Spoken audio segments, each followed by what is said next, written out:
Pardon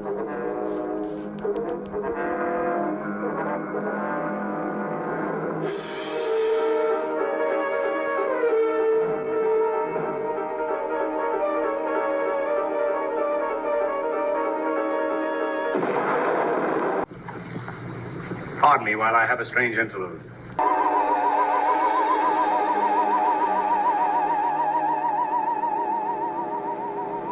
There is nothing else. Life is an obscure hobo bumming a ride on the omnibus of art. Along the misty corridors of time, and in those corridors I see figures, strange figures.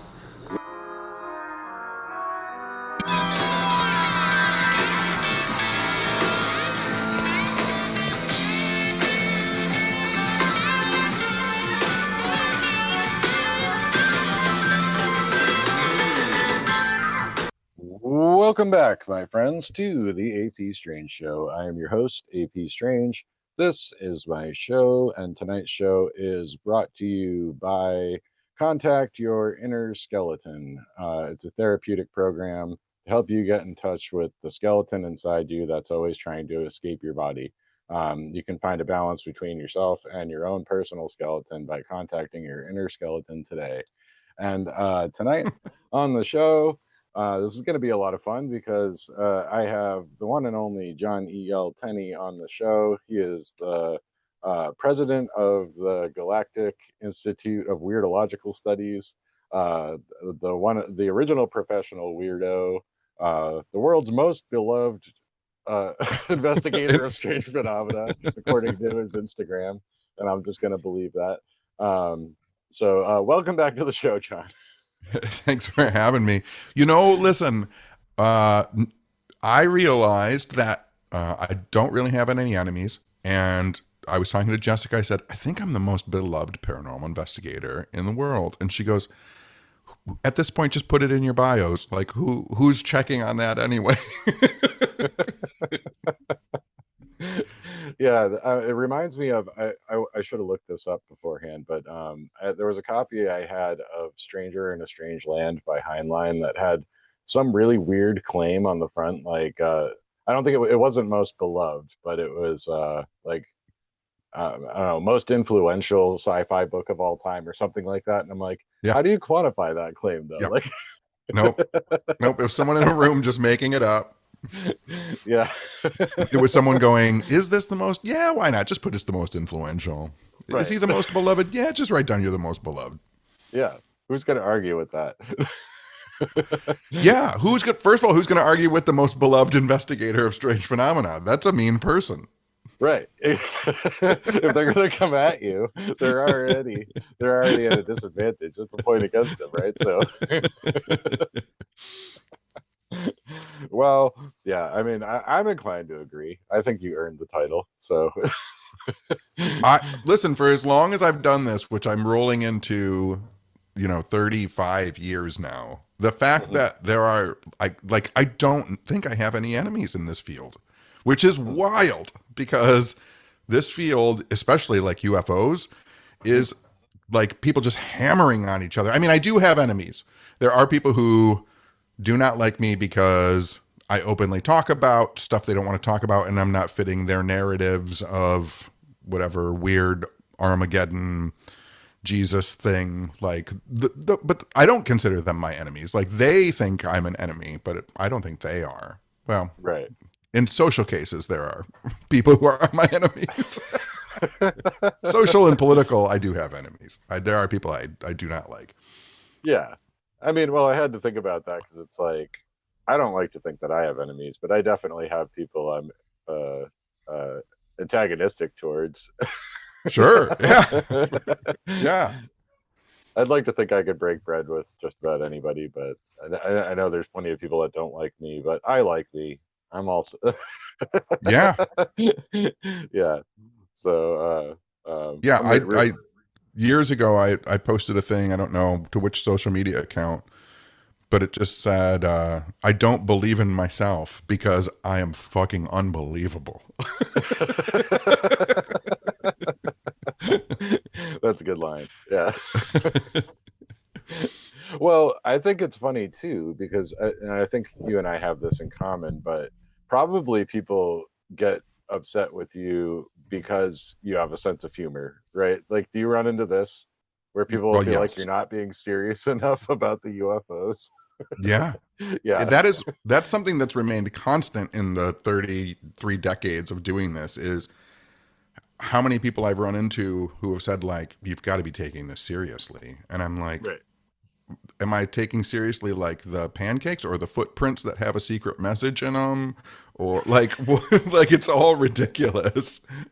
Why am I Yeah, not having fun with it? And they're like, well, you just have to be serious about it. And no, you don't. right. If anything about this phenomena has showed us anything, is that it's not serious. Yeah, yeah. Oh well, like I describe myself variously as a certified kook and like Yeah. a master of metaphysical flapdoodle and stuff like that. And Yeah. I've had people on Twitter when I was still on Twitter that would just quote my own description of me to me as a way of like attacking me. I'm like, you can't. That's a cell phone, man. Like that was. Right.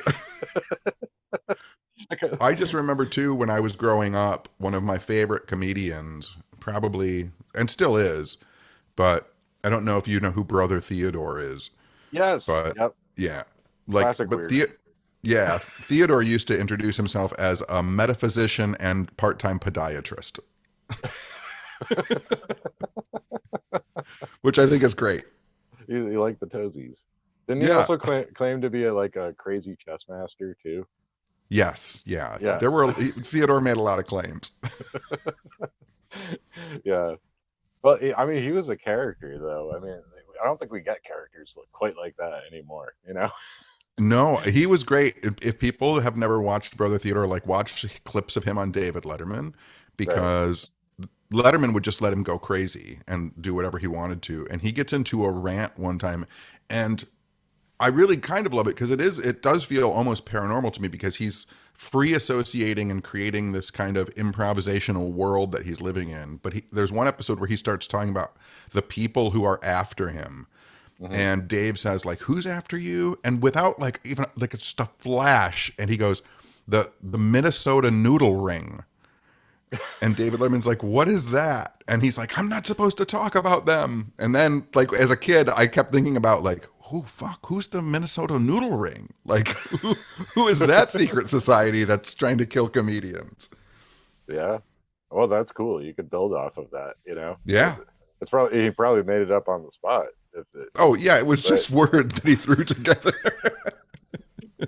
Yeah, and for listeners, I mean, you might recognize the guy from The Burbs. I think that's one of the only movies he was really in. But yeah, Yeah. He makes weird appearances in, like, low budget films, but The Burbs is the one most people know him for. right. Yeah, yeah. He's one of the weird neighbors that moves in. Yeah. So good stuff. But speaking of great characters like that, I've enjoyed recently the zines that you put out, the little booklets of people from Michigan, particularly the more recent one, the Green Witch. Yeah. Gundella seems like she was quite a character. Gundella was a great. I even say it in the zine. Like she was a great witch. She was a terrible researcher, but like as like she would get the names of streets wrong, and she would like copy someone's story from a book from the 1800s and not copy it correctly, like and just get the Yeah, names and the places wrong. But the fact that a woman in the 1970s would openly promote herself as a witch and go to elementary schools and libraries and read stories to kids and talk about witchcraft and magic and fables and fairy tales and folklore. And she was like, churches came after her and like people would protest and she would get kicked out of colleges and then invited back. And she just kept doing it because she was like, people need creativity in their life. mhm. And this is a form of creativity. This is just like an amazing person.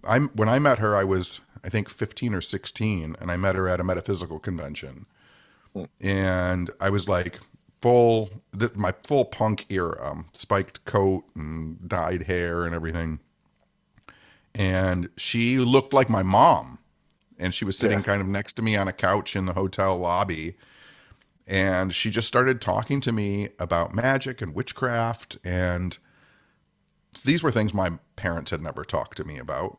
And before I knew it, like she was telling me about, you can do this to ward your house, and you can do this to like keep negative people away from you, and this is the positivity you should radiate if you want. And like it just all kind of clicked and made sense to me. Hmm. And over the years that I knew her, she did that with everyone. Like she just made everybody's life happy. Hmm. Yeah. Yeah, we could use more people like her. Yeah, for sure. Even I remember when they were interviewing her when she was diagnosed with cancer and was dying, and like the newspapers came out to do like a final interview with her, and they were like, "What do you want to what do you want to happen to your body after you die? Like, do you want to be buried somewhere?" Like when she was like, "Just like cremate me and put me in a coffee can and put me on a shelf." She's like, I don't need my body anymore. Like, Yeah, just put it in a chock full of nuts can. Like, right. just write Marion on it. Wow. Yeah. Yeah. I mean, that is cool. Did she have much influence outside of, like how big was she at the height of her popularity? Because it seems like she was Uh, more of a local figure. Like people mostly knew her in Michigan or that yeah. area. So I think her biggest, it's strange. So she had two places. So her biggest influences were in Michigan and Florida. Okay. And the reason that she was big in Florida at the time, there was a professor of folklore studies in Florida whose name was Mario Truzzi.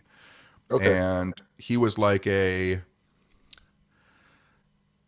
he did magic, and he was a professor of folklore, but he was kind of a believer. And so he just followed Marion around everywhere and would keep notes on her and became really good friends with her.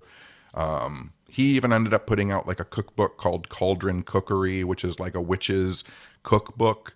Hmm.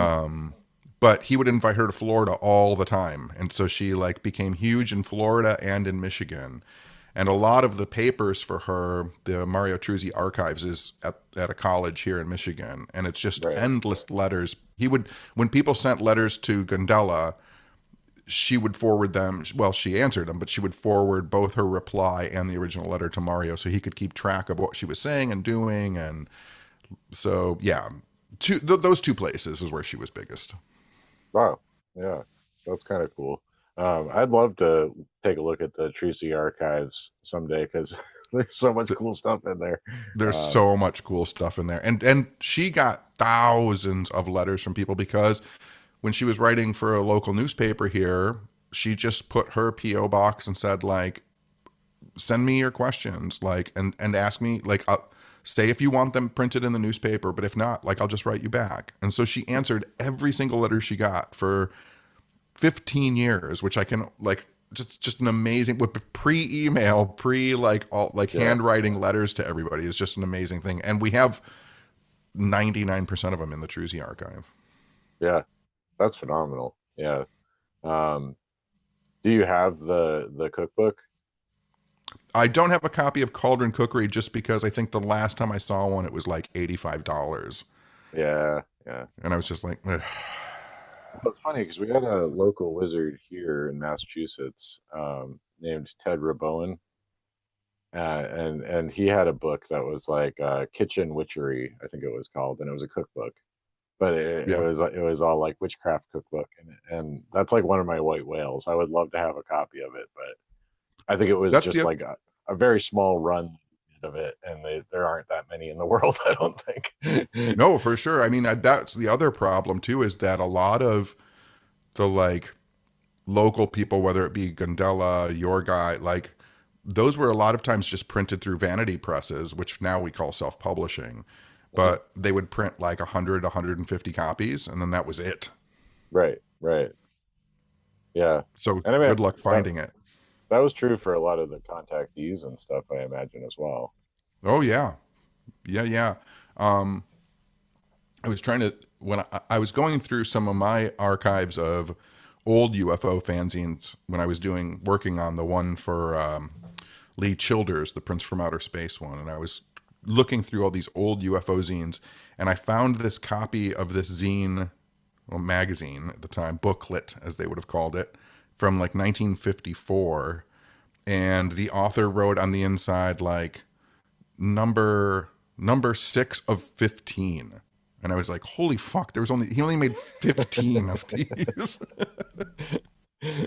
Yeah, that's pretty wild. And there's pictures and stuff in there that I've never seen from anywhere else. Like, that's the other thing we're missing is they were making booklets and magazines and taking pictures of each other and talking to each other and exchanging information.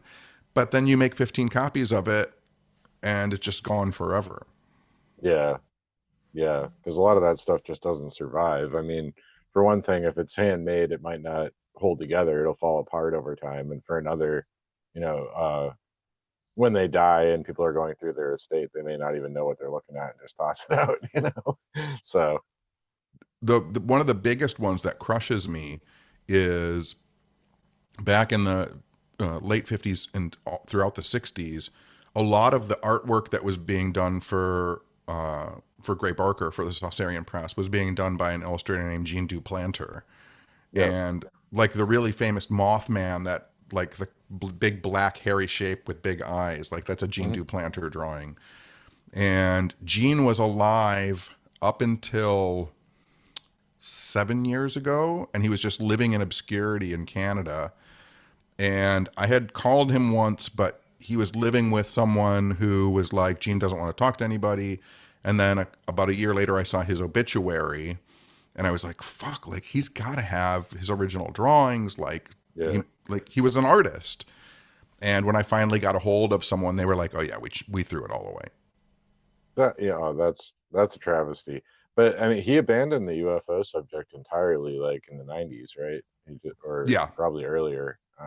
Yeah. But I loved his old cartoons, like in Saucer News and those old scenes and stuff. Be like a couple little aliens, and they're like, "Hey, let's call Gray Barker again." And stuff. Right? Yeah, for sure. Yeah, he gave up. Him and Otto Binder were like the two great UFO cartoonists. Yeah, 100%. Yeah, and even though he gave up UFOs, like he still, I'm fairly sure that even into the 2000s, like I think Jim Moseley talked him into doing like a couple of things for Saucer Smear. Yeah. So, draw me a little funny alien, draw me an alien with a popsicle, like whatever, and Jim would just kick it out. Right.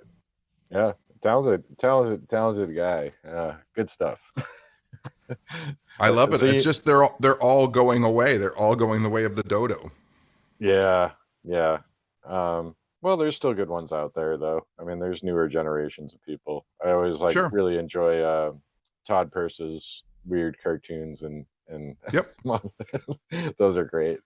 Yeah, Todd's great stuff. I actually just got a little mini booklet of his in the mail today, and it's like great stuff. It always makes you smile, right? Just looking at his stuff. Yeah. Yeah, because I'm not expecting like a space worm or like a robot gnome that's also an owl. Like it's just the craziest stuff. Yeah, it's so playful the way he puts it together. It's really great. Yeah. Well, I think that it's become a theme on this show, just the intersection of creativity and play and the paranormal. I mean, but I think it should be obvious to people that have been following along at this point that that's where my head is at. But I suspect that you feel the same way, 100%. I mean, I don't know what I would do with this field of study if it wasn't for playing with it. And I mean, that's how I connect to it, whether it's through music or drawing, sketching. I mean, just free form thought, conversations like this, like it's again, the way we started, like it's weird and it's crazy. And so it should be fun. Right. And it bums me out when people take it so seriously. Yeah. It's just, it really is a bummer for me when I see people, especially like hop on the wagon politicians who are like, we must have UFO information now. It's like, oh, like you've become interested in the past 15 minutes and now you're the champion of UFOs. Like, Yeah. And it's weird how let's, often they go straight to UFOs or demons from there. yeah. Oh yeah. Weird how that happens. It is very, very strange how that happens, and that there's no humor in it whatsoever. Yeah, right. Yeah, they're dead serious about that. That's a problem. It's a big problem because I don't think a lot of them realize how many, you know, uh, hairy dwarves have come out of UFOs, or like vacuum cleaning aliens there are, like walking up the sides of walls and Right. like Walking tin like cans. yeah, whenever there's a congressional hearing, it's always like four stoic guys who have like really bad military footage, and no one mentions like the dog that was smoking cigarettes that jumped backwards over the fence and like ran into a giant light in the forest and then went up in the sky. It's like, I want to hear Right. about that one. Yeah, that's really what I'm in it for. You know, I love that ultra weird stuff, you know. Yeah. And it's stuff that people wouldn't even want to tell. And uh I feel like part of my journey in this is realizing that within myself, because I've had my own weird experiences, and I feel like I always self-edited some parts of it that and I don't know why, because I'm going out on a limb with a lot of other things, and it's like I'm willing to believe a whole lot and follow stories, and I'm always frustrated when other people edit other people's stories, but then I realize, oh, I kind of always leave this part of the story out, but that was weird too. Yeah. Right. Yeah. Um, My dad, who's living with me right now, he had his physical therapist here today. And my house is my house. Like if you walk into my family room where my dad was at, like there's four shelves of books that are on witchcraft, and then there's like four shelves of books of UFOs, and there's Bigfoot casts on the walls, and my house is just full of weird stuff. And the physical therapist like was doing therapy with my dad, and then at the end when he was filling out the paperwork, he goes, so you have an interest in things like Bigfoot? And I was like, yeah. And he's like, is that a real Bigfoot cast on the wall? I'm like, yeah, it's a copy of one. And he goes, I think I saw Bigfoot once. And he started talking to me, and I realized like it was the first time he had told anybody his story. nice. And then he left, and my dad goes, he goes, I don't think he's ever told that story before. I go, I don't think he has either. And my dad goes, why do you think he told you? And I said, because I'm open about my weirdness. Right. Like, Yeah. like when he asked me if I liked weird stuff, I was like, yeah, oh yeah, look around. Like the whole house is filled with bizarre, high strangeness nonsense. And in that moment, he felt comfort enough to be like reveal this story from 30 years ago that he had this weird Bigfoot encounter. Yeah. Well, then that's crazy. Like, imagine just holding that in and not telling anybody, you know? I can't imagine that, because as soon as something weird happens to me, I have to tell someone like right Right. now. Yeah. Well, you told a story recently on your show, that I thought was interesting, because it seemed like it really kind of almost freaked you out, which is, I mean, you're the man that's been to the disappearing diner and Yeah. all kinds of crazy shit. So, but like, I don't know if you want to tell it again, or Yeah, just give I'm the still thumbnail freaked. of it. But Yeah, yeah, I'm still freaked out about it. I was walking to my car going up into a parking structure, and a young couple came up behind me, and I just held the door open for them. They said thanks and walked by, and I started walking to my car, and I got this like, I trembled, like my whole body shook, and there were just like mental dominoes falling in my head. And I turned around in this parking lot at 11 o'clock at night to call out to people I don't know. And yeah, the woman had already gotten the car, and the guy was walking around the back to get into his side. And I was like, excuse me, sir, this is going to be really strange. And I don't mean to freak you out because it's 11 o'clock at night in a parking structure. I'm like, but is that girl's name so-and-so? And I said the girl's name. And he goes, well, I said her last name. And he goes, yes. And then she leaned out of the car, and she goes, what are you guys talking about? And I said, your last name is blank. And she goes, yeah, how do you know that? And I looked at her and I said, I dated your mom 42 years ago. And she was like, what? And I told her her mom's name. And she was like, oh yeah. And she's like, how did you know it was me? And I'm like, I have no fucking idea. Like, I don't know. And Yeah. it freaks me out because it is this, it, for me, I understand like the psychological, and I could sit and talk to neurobiologists and neuroscientists for hours on how it actually worked. But Mhm. the fact that my body, brain, memory stored enough information about a woman I dated 42 years ago for 3 months, Yeah. enough information to recognize her daughter. Like, I haven't seen that woman in 30 years. Okay. Her daughter is only 24 years old. Right. Yeah. So it's not like you ever saw the daughter or really knew Yeah. about the daughter so much.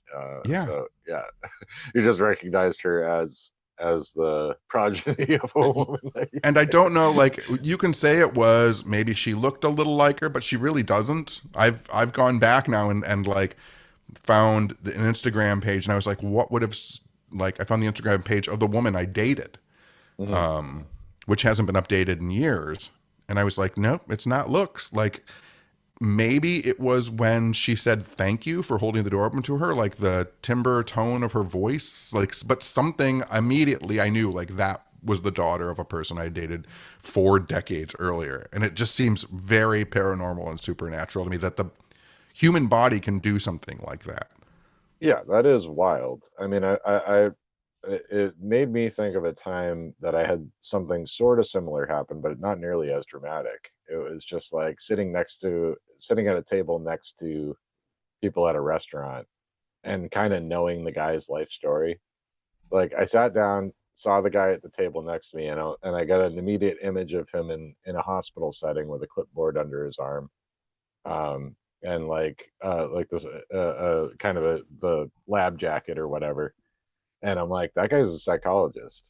Uh, like, and I could see him like sitting with patients and taking notes, like looking like Sigmund Freud sort of. And I was like, I don't know what the hell that was. And I go back to eating dinner with my wife and my mother-in-law, and but I can't help but eavesdrop now. And he's talking about the hospital, and the people he's with are clearly students that he's working with, and he's kind of explaining to them how you go about like talking to patients and different methods of therapy and stuff. And I'm like, yeah, I was right. I don't know where I picked So, that up from, but I it's just so happen to crazy. know. That's the thing. That's what I love. Like, those, and again, people can say like, oh, it can be explained away, like whatever, memory, muscle memory, emotional memory, whatever. But like, it runs parallel to our normal way of life, right? And Yeah, so that, just in that aspect alone of you getting this flash of this guy's life and then it being revealed, that's not a typical normal day-to-day situation, which means that it's paranormal. It's right. not something that happens every single day. Yeah. I mean, I think it kind of falls under the old category of just one of those things Yeah. because there's no Right. real. Yep. And I love that stuff that kind of defies categorization. And I wonder if you have this. Do you have this? The completely useless psychic skills, like inconsequential psychic ability. I do. Um, so the one that's really funny to me that I have, it's worrisome, but plane tragedies, like airplane tragedies. Yeah. I will lay in bed some nights and I will toss and turn and I will not know why. And then I'll remember, oh, fuck, this feeling means that there's going to be like a plane tragedy. Hmm. And then I'll go to sleep and then I'll wake up and then something will have happened while I was asleep. But this is why it's completely useless. If I tell someone about it, it will not happen. So when I Yeah. get that feeling in bed now and I realize it, I will go and find someone and say, like, I think there's going to be a plane accident tomorrow. And then there's not. And then I'm like, I saved all those people. You're just bifurcating timelines left and right. Yep. Because, well, how do you think that works? this is something that keeps me up at night. Is if you are actually able to stop prophecy from fulfilling itself, does that bifurcate a timeline and there's two realities where each one happened? Do you think, or do you I think it really messes up the time space continuum in some other way? I used to when I think about it, when I was growing up, I was I'm not so much anymore, but when I was growing up, I was a big fan of Isaac Asimov, Yeah. and someone asked him once about time travel and it creating separate realities every time someone makes a change.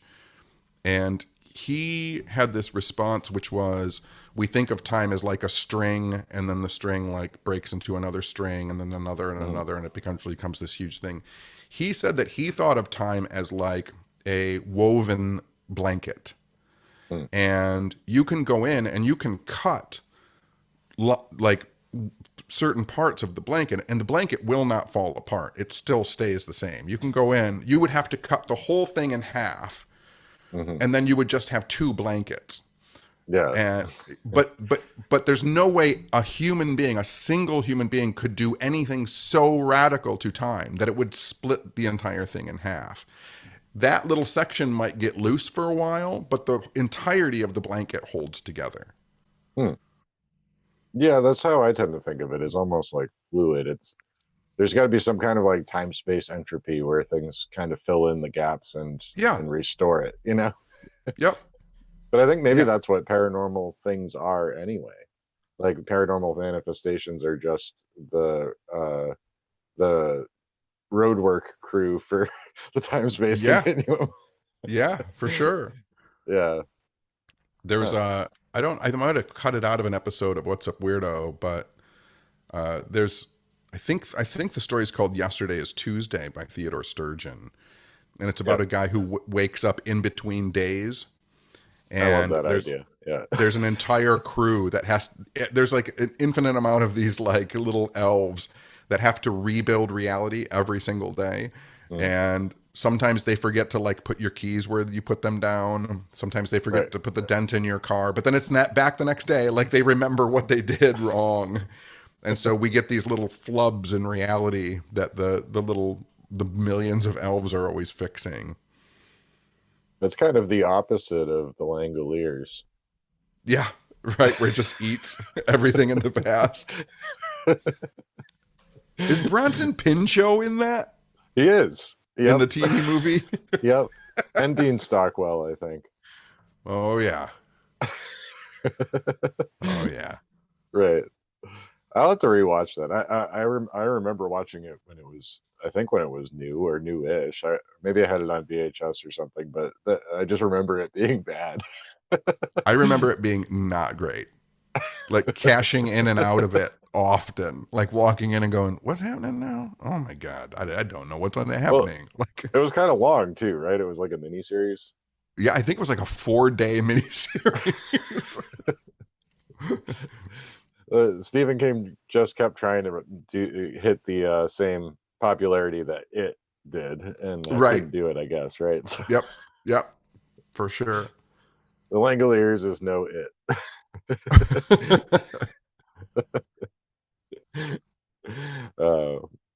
Yeah. That's Well, the thing though too. You mentioned Stephen King, and I was thinking, I I would love to see and I've never seen anyone interview him about actual paranormal stuff. And it occurred to me, I reread, I think a couple of years ago, I reread The Dead Zone by Stephen King. mhm. And in the Dead Zone, Stephen King is writing, you can tell personally, he's writing something he knows. Mhm. And he's writing about like the early or late 50s, early 60s. And he starts talking about the flying saucer craze, and he starts talking about Fate magazine, and he mentions Ray Palmer. And I'm like, oh, he has like a background in some kind of UFO paranormal stuff. I think he was like I think he read every issue of Fate at one point in his life. And I think he mentions that sometimes, maybe in his book on writing. Okay. Um, I think he talks about just being subscribed to Fate, and he would use it to kind of generate ideas for things. But I mean, a lot of his stories have, you know, like look at like Carrie or Firestarter and stuff like that. They kind Yeah. of have relationships to real um, uh, accounts of ESP or telekinesis and that kind of thing. So, Yep. um, Yep. but And there's that's the other thing too, is sometimes when I'm watching a movie, so like Stephen King, I expect it to be horror and I expect it to have some paranormal stuff in it. But then when I get into a movie that has like nothing to do with what I think is like high strangeness, mhm. and I realize that it is 100% high, like my mom and dad's, like one of their favorite movies was Field of Dreams.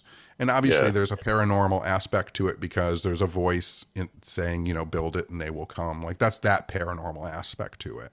mhm. But then when I rewatched it as an adult who was interested in high strangeness, after that voice says, build it, you will come, he goes on a kind of hero's journey, the Kevin Costner character. Mhm. And he goes to meet James Earl Jones's character, who's a failed author who has never really had his second big hit book. And they start encountering synchronicities. And then they literally travel back in time to meet someone who died, who they bring into the present, who then they build this liminal space, which is the baseball field, Right. where dead baseball players come and play. And then the man that they rescued from the past, who now is in the present, goes back onto the field, becomes young again, becomes old again, then go like it's the craziest paranormal movie. And it's just like, oh, Field of Dreams. I love that movie. It's so sweet. You know, I've never actually seen it. I'll have to maybe do something about that. There's like a whole host of 90s movies that like everybody saw back then and I never got around to. I can, I listen, I tell people all the time, Field of Dreams is like a cheesy whatever, like, you know, positive thinking or whatever, but like it is super weird when you watch it. There's, Hmm. when they travel back in time, like the street goes dark, there's a cloud that descends on the city. Like it's a perfect representation of the stories that people have heard hundreds of times before or people have experienced for millennia, like the crossing of the veil, the going into this next place. Mhm. Like it's really wild paranormal like movie. Yeah. Well, I wonder who wrote that. Because yeah, that kind of did have a reputation for just being like a crowd pleaser in a way, and it Yeah, was really popular. People liked it, so it's kind of weird that it was so intensely. I guess yeah, I'll have to watch it. I can't comment too much, but I do remember it being a very popular movie. yeah. And I think the guy who wrote it, I can't remember his name off the top of my head, but I think the guy who wrote it, like he just wrote it because like him and his dad liked baseball. You know what I mean? But Right? then Yeah. like somehow or another, he wrote this fucking thing that has time slips and synchronicities in it. Super strange. Well, I think baseball is probably the most mystical sport. For I sure. don't know that I can qualify that necessarily, but I think so. I kind of think that you could quantify it. I mean, you have someone hurling energy at another person who has a magic wand, and you're Right. standing on you're standing on some kind of weird diamond shape, and the need to get back home, Yeah. the Yeah. return to where you started is the ultimate goal. Yeah, it's kind of ritualistic in a way. It's set up very structured. There's no like chaos of everybody running around like you would see in a lot of sports. So, yeah, I don't know. And there Well, is some weird stuff. There's some weird stuff too about like three strikes you're out. Like three is the magic number, right? Like, that's true. Yeah. Yeah. Well, there you go. yeah, This was something I intended to write about at some point, so maybe I'll get to yeah. it. But You've got three strikes and you're out. You've got to touch the three bases before you go home. Like there's a bunch there. I think you're absolutely onto it. yeah. Well, to be fair, somebody suggested that to me. Former guest Jason Shank had Oh mentioned yeah. that at one point and wanted me to write about it, and made a note of it. Have you This was several years ago. He probably doesn't remember. have you ever seen the movie The Natural with Robert Redford? No, I don't think So so. that's another movie when you talk about like mysticism in baseball. So The Natural with Robert Redford is like a King Arthur story Huh. Like this guy that comes out of nowhere, he becomes the best at who he is. He meets a maiden who foils his plans. He comes back mysteriously with a different name, becomes the best again, meets his eventual queen, has a magic baseball bat that is made from a tree that was struck by lightning. Like it's Yeah. supposed to be just a normal baseball story, but it's an Arthurian legend. Yeah, that's awesome. So I guess that's where that came from in the Simpsons episode where Homer's on a softball team and makes a bat out of a tree branch. Oh yeah, Like a, I've never seen that episode of Simpsons, but that's yeah. There's a big point that in the beginning of the story. The day that Robert Redford, when he's a little boy, the day that Robert Redford's father dies, there's a storm and then lightning hits a tree, and then he makes a bat from the wood from that tree, and he puts a lightning bolt on it. amazing. And Yeah. yeah, it's great. Okay. Well, one of my favorite X-Files episodes was baseball oriented too. It's at least in the top 15. It was one that was actually written by David Duchovny, and it's like goes back in time to a baseball team called the Roswell Grays, and I Emmett I will Walsh is in that episode. I openly admit this that I'm not a huge fan of the X Files. I think I knew that about you, so So I have that's not seen a okay. lot of episodes. Yeah, this was one of the later seasons. It was a rare, really good episode in a later season of the show. Um, How do you feel about a reboot? I'm indifferent. It's just kind of one of those things that I sit and wait and see what it looks like. Yep. I generally feel like you can't recapture the magic with a lot of these things. Like Beetlejuice was what it was, and it Yeah. was fun enough. But the original movie is its own thing, and like I didn't really like it when the X Files came back either. What year was that? Like 2012 or 14? Probably, yeah, probably that far ago.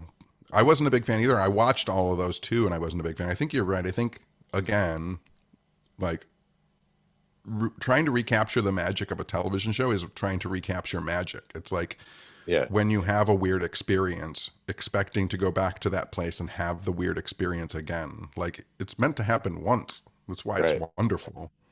Yeah, yeah. And I mean, you might get some of it. And I didn't even like Twin Peaks Return, and I guess that makes me a heretic. Like all the Twin Peaks heads out there love it, and I'm like, I just don't. I couldn't. It felt too much like trying to redo or recapture something that is gone. But I don't know. I think I have to I, give d- it another chance because people give me a hard time for not liking I, it. I don't know if I've ever admitted this. I know that I've said that I'm not a fan of the X Files or Ghostbusters. I have never watched a single episode of Twin Peaks. Oh, all right. Well, what about David Lynch in general? Are you just I not love a David Lynch guy? Lynch in Oh, general. okay. All right. I don't know what it was. I think there was some youthful arrogance of when Twin Peaks came out. I thought to myself at the time, like, oh, this is someone who, like, I didn't know very much about David Lynch, Mhm. when Twin Peaks was out. But my kind of punk rock arrogance was like, this is a guy who's trying to be weird. Yeah. And so I just wasn't on board with that. Right. It seemed to me at the time, which I'm wrong, but it seemed performative. Like I Mhm. ended up learning he's just a weird guy. Yeah. Yeah, he really is that way. Yeah. Yeah. No, I But honestly felt sort of similarly when I was younger. Like I would watch the movies and be like, okay, so what? You're just picking the most off the wall thing. Um, right. but I had a good friend that was a huge fan, and he told me one day, well, I feel like he's kind of the greatest living surrealist. And I was like, thought about it. I'm like, yeah, you're probably right.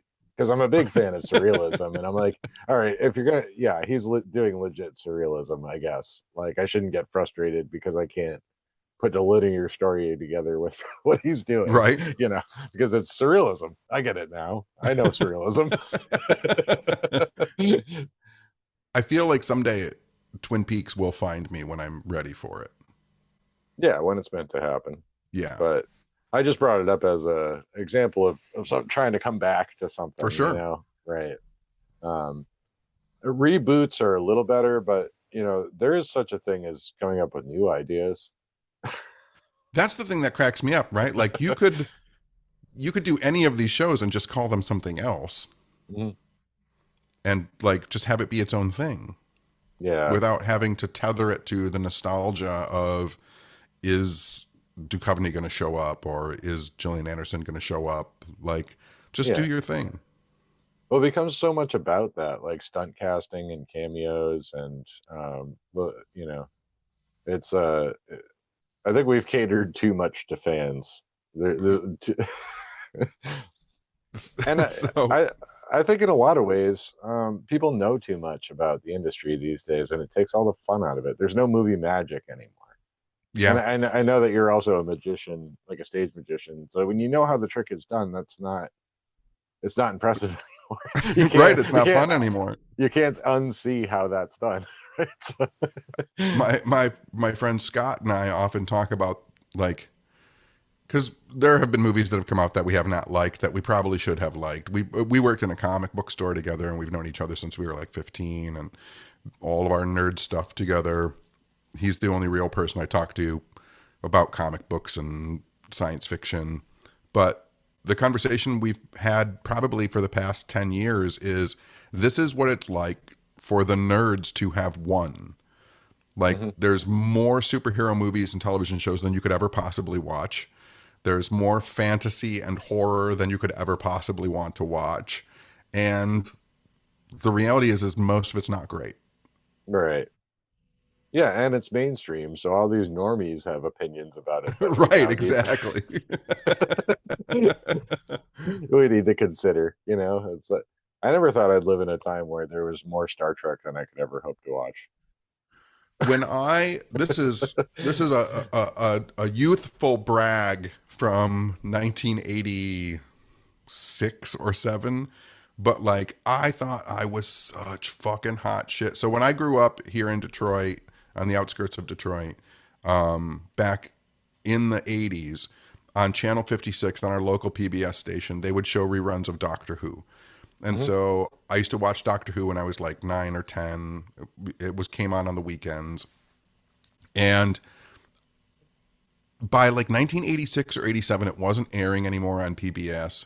And I, like, people were flummoxed when I would talk about Doctor Who. I would be like, oh, yeah, and there was this guy and he had a police call box and he travels through time. He's got a big scarf and a big hat and he regenerates into a different guy who wears like broccoli on his lapel. And people Yeah. were like, what the fuck are you talking about?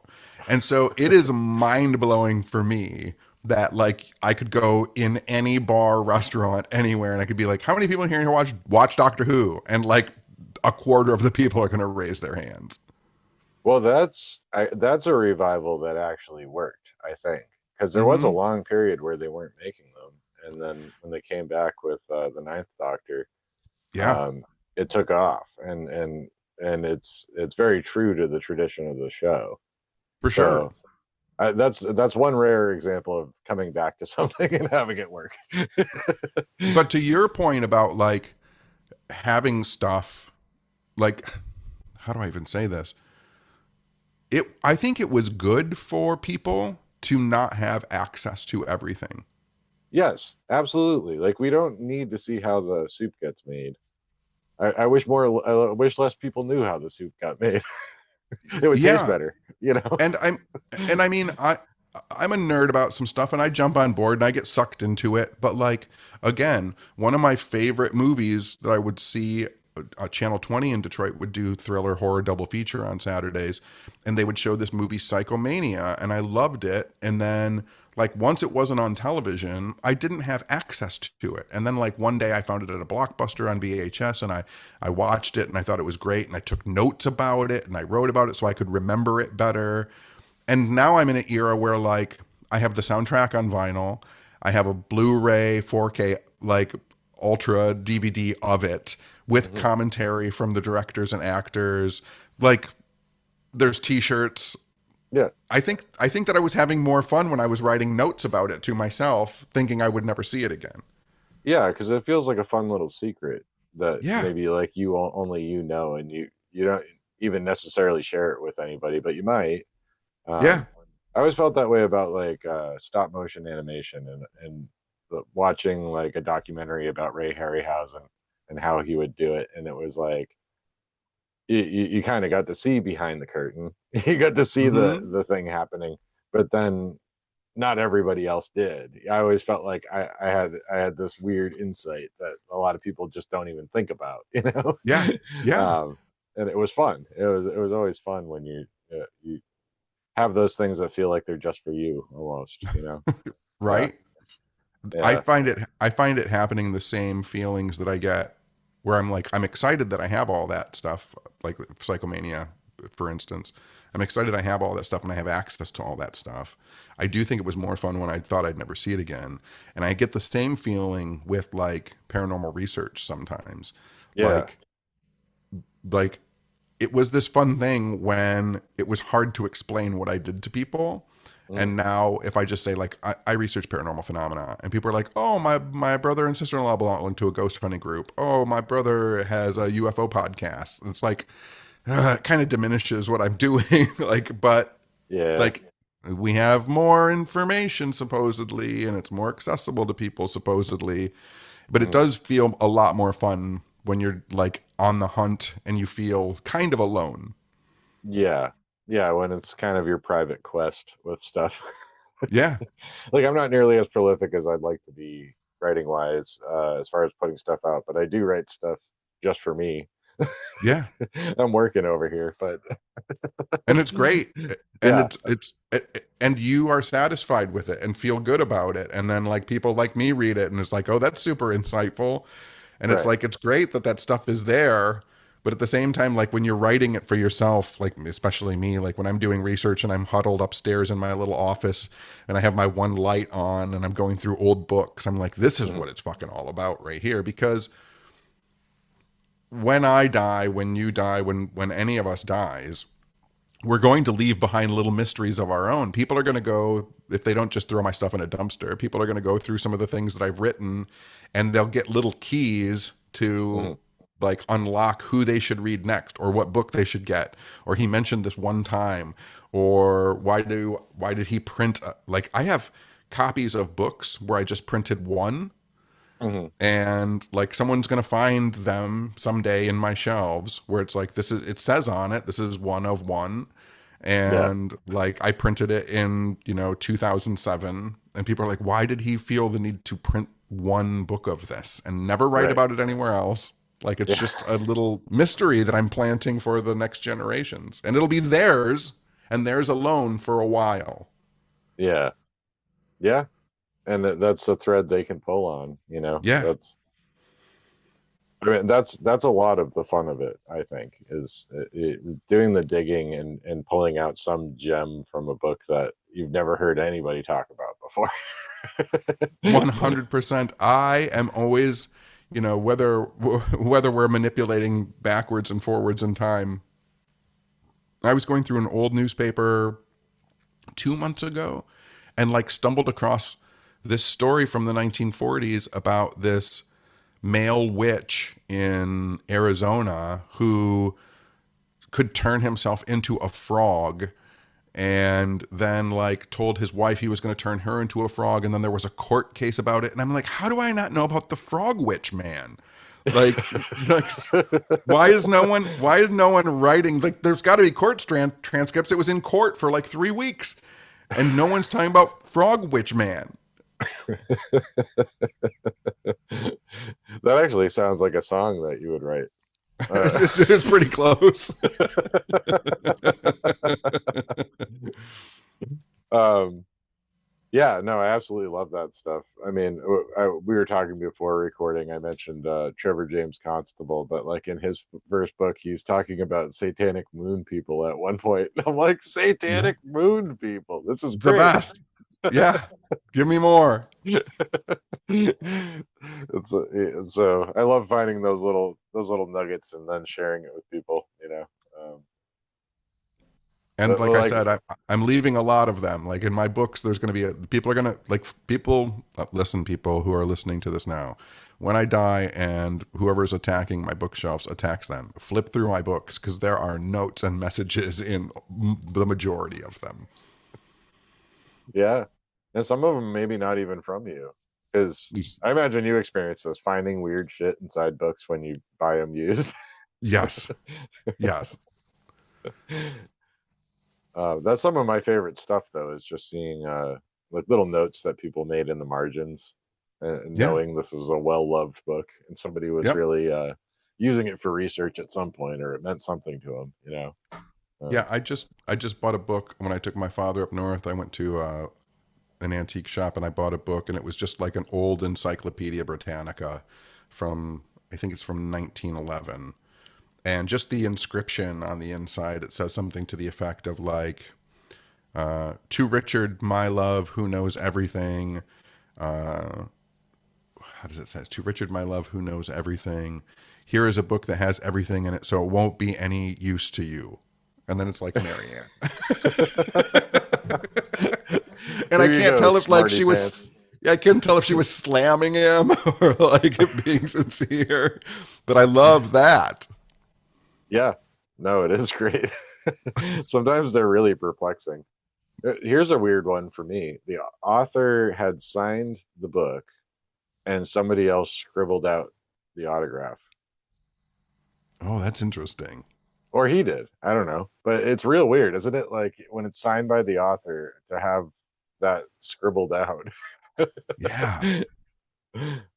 um, Yeah, that's really crazy. I have there was a couple, they were, well, the husband had died by the time I moved next door, but he was a naturopathic practitioner of healing back in the 30s. And when he passed away, and then when his wife passed away, I inherited their book collection.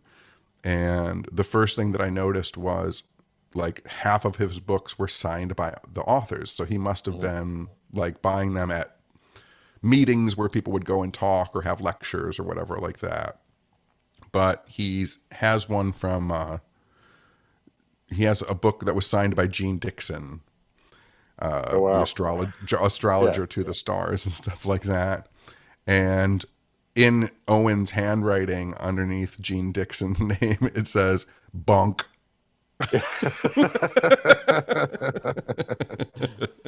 Well, if you have a whole effect named after you, that's Right. You've earned the bunk. Bunk. Yeah. For listeners' benefit, the Gene Dixon effect is I think that's where like you just focus on the hits and don't acknowledge the misses so much, so that it looks like you have a better record than you do with your predictions. Yep. Just Yeah. make 1,000 predictions, get 2 right, and then only talk about those 2. Right. Yeah. Well, I see. That's why I like people like Criswell, because he would just predict things that had no hope of coming true. Yeah, yeah. There's a book on Amazon right now that I published under a different name. I have a psychic character that actually had a little television show for a while named Christopher St. Christopher. Okay. And he is like, I started doing it around the time that David Blaine came out, and like David Blaine was very big into street magic. Yeah. And Christopher St. Christopher, my character, was a street psychic. And so he would just like walk up to people and start telling them the worst things that were going to happen to them. But oh, wow. That character published a book. I published a book as him, I think last year. And it's full of Christopher St. Christopher's predictions, my predictions. But my predictions are based on the fact that I would get really drunk, eat a lot of pizza, and then take a bunch of melatonin, and then I would just write my dreams down in the morning, and then and then I would try and make those into actual predictions that meant something. Wow. It's so pretty this book terrible. is out there? It's out there. I think it's called God, what is it called? It's called like Visions of Our Future World by Christopher St. Christopher. And there's a whole fake backstory in there about like, how he went to psych college and appeared on television shows and was voted the world's worst psychic for 10 years in a row. And and the predictions are just nonsense. The predictions are like, I think one of them is that in 2027, in 2027, Kanye West will form a political party called Figgy Pudding will be the name of the political party. And Kanye West ends up winning the presidency of the United States. Well, that doesn't sound so far-fetched. Listen, I get worried whenever Kanye West comes back into the news. I'm like, oh shit, is this prediction going to be right? Well, I mean, it's you're kind of the original paranormal weirdo, professional weirdo, but the world has gotten exceedingly weird.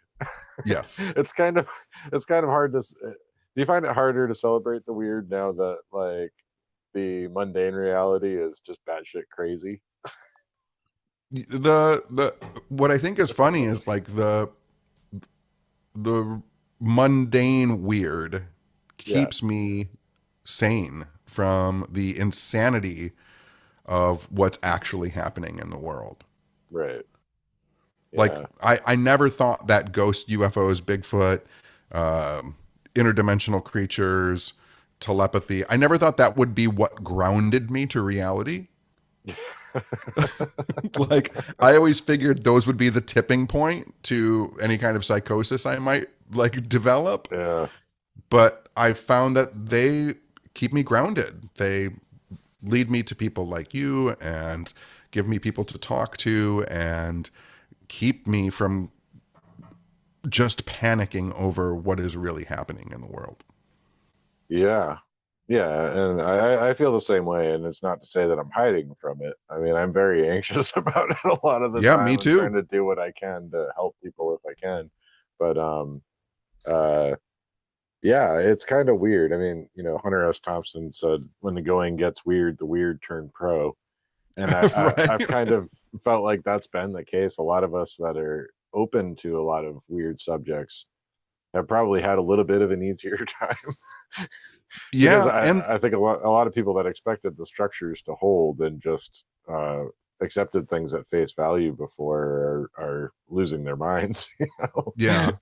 Yeah. And the other thing is too is like the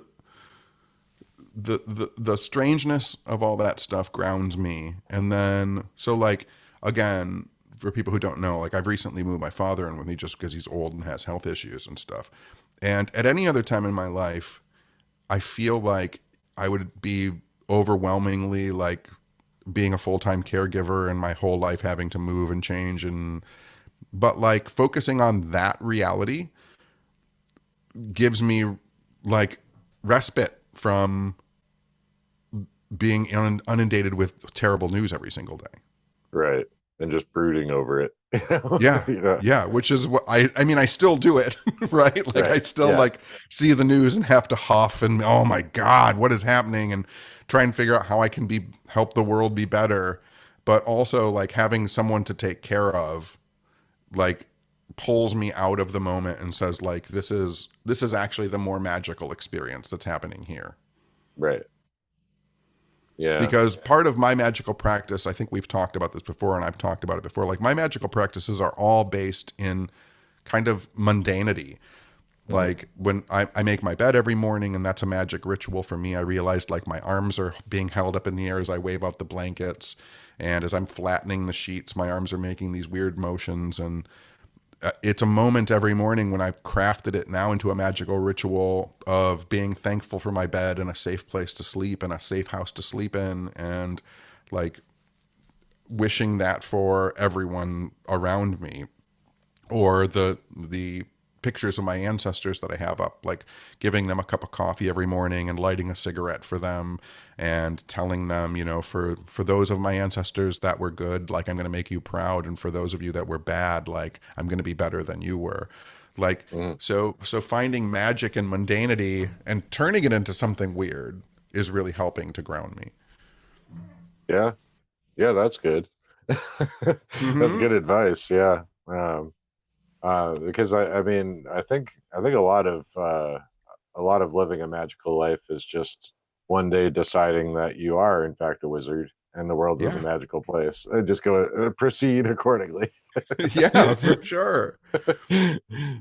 Yeah, there's a whole now that my father's here and there's like 9,000 more dishes in the house.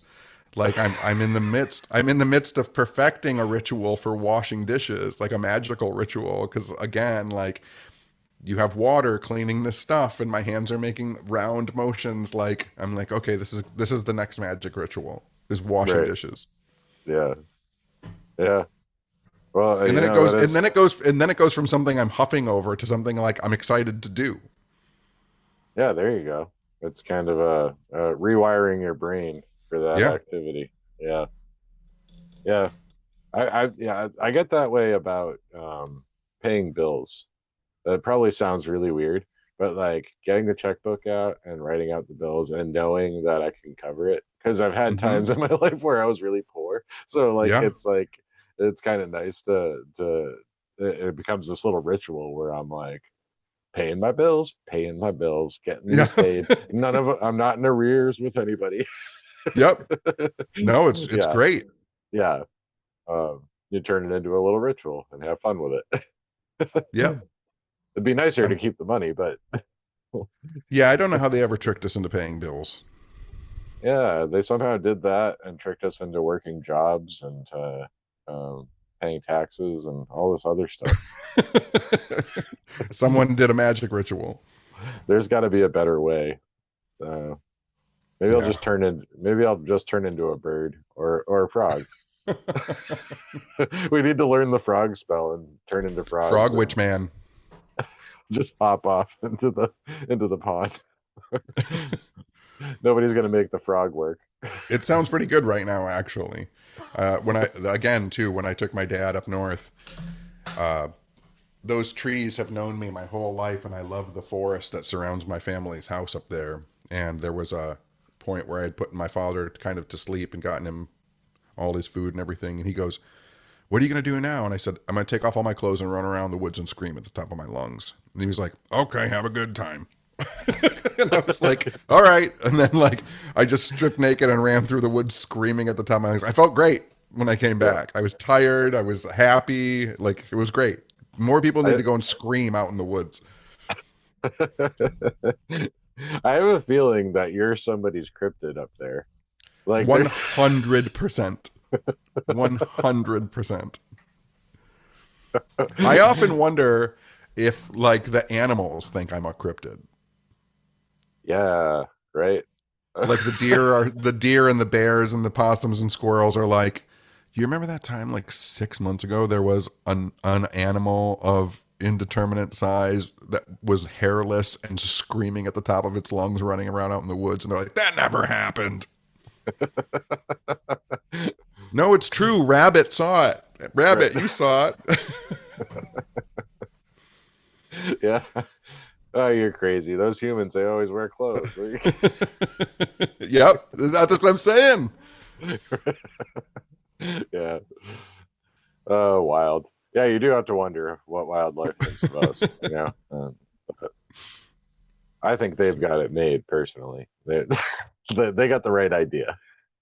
They, yeah, they do have the right idea. I mean, I can't remember if it was George Carlin or Bill Hicks but someone said like one of the jokes was, I don't know why people say animals are stupid. I've never known an animal who has to work and pay bills. Yeah, that sounds like either. It sounds like it could be either Hicks or Carlin. Right? Yeah. Yeah. But yeah, I don't know. My wife tells me I should get more human friends, but I'm pretty happy with the crows that visit Yep. me every morning. I'm very happy with my squirrels every morning. Yeah, yeah, good stuff. Um, Great. Well, before we wrap this up, I did want to ask you about your record, which is now available, right? A Very Haunted House. Yep. Um, are you doing a release for that coming up, like Record Store Day or something? I saw you post And about it, but yeah, there's this like this the 3rd of May in Detroit. They have a thing called Vinyl Fest, oh, okay. and so I'll be at a table there. But that's still not the true release. Like the record came out. I tried to get the record out before last Halloween, and it came Mhm. out in November. Yeah, So I never did a launch for it. So this Halloween, I'll do an actual like hard launch for it. Sweet. But yeah, it's cool. It's like all of these different vinyl record sellers. A lot of them are just like record stores set up and try and sell their stuff. But then Mm. they bring in people who have done their own record. This is the first record I've done since '92, and I love it just because is it doesn't make any sense why I would have spent so much time and money on it. Like it's such falderall. It's such falderall. It's like it was a waste of time, money, and energy, and I couldn't love it any more than I already do. Like it's just this completely pointless thing that gave me joy to make. And Yeah. I think that's why I love it so much. Like I did the artwork for the cover and wrote all the songs and did all the sound effects. Like even the wind blowing is just me blowing into a microphone that I slowed Hmm. down in the studio. And when you hear chains rattling, like I had to go out in my garage and find chains. Like it was great. Like Yeah.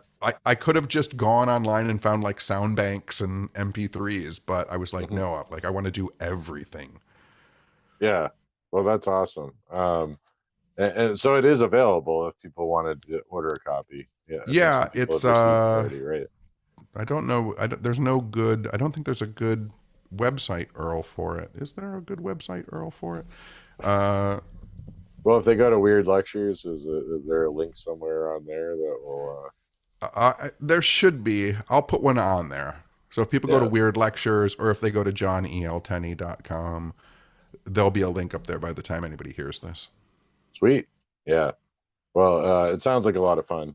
I'd like to get a physical copy because I'm just a I'll get physical you a media copy. hound. All I'll right, get you a sweet. copy. Yeah, yeah. Because hearing you talk about it and seeing your posts about it had me kind of excited because it does. It's got that kind of the vibe that I'm getting from it is like TV horror host kind of Yeah. fun. Like, Yeah, it's really silly in the fact that like it has an introduction, and like I was so happy with the introduction because I had recorded all of the spooky poems and the songs and everything like that, and then I was like, how do I introduce it? And then I was like, how would anybody have introduced this in the '60s or '70s? And so like it starts with me going like, welcome to a very haunted house, don't be scared, it's only a record. Like it's like it's exactly as goofy and as campy as I want it to be. And that's awesome. It's kind of like the records that Vincent Price would put out or Boris Karloff back in the day. Yeah.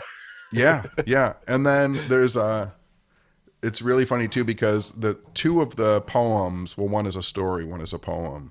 I've created like for it's meant. I mean, it's enjoyed by children of all ages, but it's meant for little kids because I think that little kids are getting kind of not the spookiness in the way that Mm, they need it. yeah. So there's a poem and a story about a ghost, the ghost's name is Tip Tap, because the story is about a child who loves to run up and down the stairs of a house, and parents say don't do it because it's dangerous. And spoilers for the record, but the child one day is homesick from school, and the parents leave. The child runs down the steps, falls, and dies. And as the Ooh. child is dying, it taps on the stairs. It just goes tip tap on the stairs. And then the poem is about when you're alone in your house, if you get real quiet, you might hear the ghost tip tap on the walls or on the floor or on the ceiling. And I wanted to create this like legend for kids to freak them out. Like little kids Right. like, I think I heard tip tap. But when I recorded it in the studio, the sound engineer was like, is this a record for kids? And I go, yeah. And he goes, did a kid just die in that story? And I was like, oh yeah. And he's like, is it still for kids? And I was like, yeah, kids can handle it. They're fine. Well, we've had that before, like I grew up with the scary stories to tell in the dark, and those books were Exactly. horrifying. Yeah. Yeah. Kids can handle it. They're fine. Yeah, yeah. And the other thing that I'm really happy about is so far, I I have it in my brain that it's not going to always be this way, but it's only available as a physical copy. There's no digital copy of it anywhere. Okay. Is it like a 7-inch record, or is it? Yep. Yeah, Yep. It's a cool. 7-inch record, two songs on one side, and then three poems. Well, two poems, a story, and the introduction on the other side. Awesome. Yeah, no, that sounds great. Definitely going to need a copy of that, and I'm It sure. was really funny because someone on Instagram. I don't remember who it was, but they were like, "Oh, cool! I just got John Tenney's record," and they did a thing where they were kind of filming it, and they were listening to it. So it's a it's a 45, but they were listening to it in 33, and I was like, "Oh, I hope they know they're listening to this way slower than it's supposed," because it was like, "Welcome to a very," and I was like, "Oh, it's not supposed to be that deep." Well, like, I hope they didn't listen to the whole thing on the wrong speed. Right. Yeah. I mean, the records are in these days, but I don't think that people necessarily know how to work the Right? record players Exactly. like they used to. Yeah. Yeah. Well, I'm looking forward to checking that out and getting a copy. That'll be great. I recommend my listeners check it out too. And I don't need to tell them that though, because you are, after all, the most beloved investigator of the weird and paranormal. I've read that. I wrote that. Yeah, I read that as well, and I said it earlier, and I'm repeating it, so it must be true. I only believe what I read, so I write a bunch of stuff down and then I read it. Right. There you go. Whatever works. Now that's magic. All right. Well, this has been an absolute blast. Thanks so much for coming back on, John. Oh, thanks for having me anytime. All right.